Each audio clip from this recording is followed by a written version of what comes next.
একবার হজরত মুসা আলাইহিস সালামের সময়ে তার সম্প্রদায় প্রচণ্ড খরা বা অনাবৃষ্টির শিকার হল।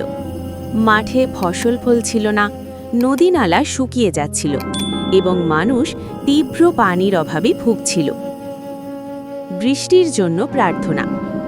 এই পরিস্থিতিতে হজরত মুসা আলাইহিস সালাম তার সম্প্রদায়কে নিয়ে একটি খোলা ময়দানে গেলেন আল্লাহর কাছে বৃষ্টির জন্য প্রার্থনা করতে। তিনি আল্লাহর কাছে অত্যন্ত বিনয় ও আকুতি সহকারে দোয়া করতে শুরু করলেন। পিঁপড়ের প্রার্থনা। মুসা আলাইহিস সালাম যখন দোয়া করছিলেন তখন তিনি একটি ছোট পিঁপড়ে দেখতে পেলেন। পিঁপড়েটি তার পেছনের পা তুলে আল্লাহর দিকে মুখ করে দাঁড়িয়েছিল এবং কিছু প্রার্থনা করছিল। মুসা আলাইহিস সালাম মনোযোগ দিয়ে লক্ষ্য করে দেখলেন যে পিঁপড়েটি আসলে তার নিজের ভাষায় আল্লাহর কাছে বৃষ্টির জন্য প্রার্থনা করছে এবং কাঁদছে।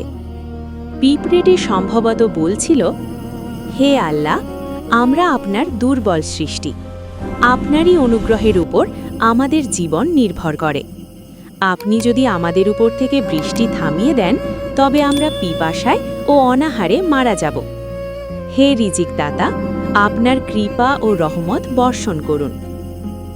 পিঁপড়েটির প্রার্থনা শেষ হবার কিছুক্ষণ পরই হজরত মুসা আলাইহিস সালামের কাছে ওহী এলো। আল্লাহ বললেন, হে মুসা, তুমি তোমার সম্প্রদায়ের সাথে তোমার ঘরে ফিরে যাও। আমি একটি দুর্বল সৃষ্টির প্রার্থনা কবুল করেছি এবং তাদের প্রয়োজন মেটাতে শীঘ্রই বৃষ্টি বর্ষণ করব। আল্লাহর নির্দেশে মুসা আলাইহিস সালাম তার সম্প্রদায়কে নিয়ে ফিরে গেলেন। অল্প কিছুক্ষণের মধ্যেই আকাশ ঘন মেঘে ছেয়ে গেল এবং মুষলধারে বৃষ্টি শুরু হলো, যা জমিন ও প্রকৃতিকে আবার সতেজ করে তুলল। এই গল্পের শিক্ষা। এই গল্পের প্রধান শিক্ষাগুলো হল আল্লাহর রহমত।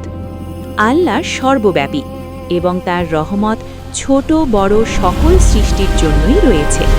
তিনি শুধু মানুষের নয়, একটি ক্ষুদ্র পিঁপড়ের প্রার্থনাও শোনেন এবং কবুল করেন। বিনয় ও আকুতি।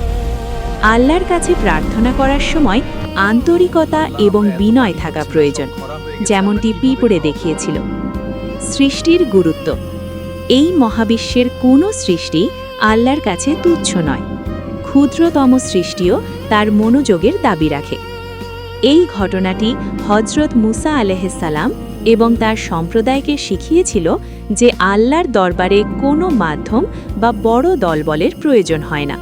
শুধুমাত্র খাঁটি ঈমান ও নির্ভরতা থাকলেই তিনি সাড়া দেন।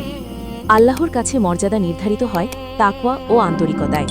আল্লাহর দরবারে কে বড় আর কে ছোট তা দেহ, শক্তি বা পরিচয় নয়, বরং ইখলাস অর্থাৎ খাঁটি মন ও তাকওয়া দিয়ে নির্ধারিত হয়। একটি পিঁপড়ের আন্তরিক দোয়া পুরো জাতির জন্য রহমতের দরজা খুলে দিতে পারে। নিজেকে কখনো তুচ্ছ ভাবা উচিত নয়। আমরা অনেক সময় ভাবি, আমি কে, আমার দোয়াতে কি হবে? এই গল্প শেখায় আল্লাহর কাছে কেউ তুচ্ছ নয়। আপনার দোয়া হয়তো নিজের জন্য নয়, অন্য অনেকের জন্য রহমত বয়ে আনতে পারে। সব বিপদের সমাধান আল্লাহর কাছেই। খরা, অভাব, দুর্ভিক্ষ সব সমস্যার প্রকৃত সমাধান আল্লাহর হাতে। মানুষ যখন সীমাবদ্ধ হয়ে যায় তখন আল্লাহর রহমত সীমাহীনভাবে প্রকাশ পায়। ভিডিওটি ভালো লাগলে লাইক, সাবস্ক্রাইব, বেল আইকনটি অন করে আমাদের পাশে থাকুন। পুরো ভিডিওটি দেখার জন্য ধন্যবাদ।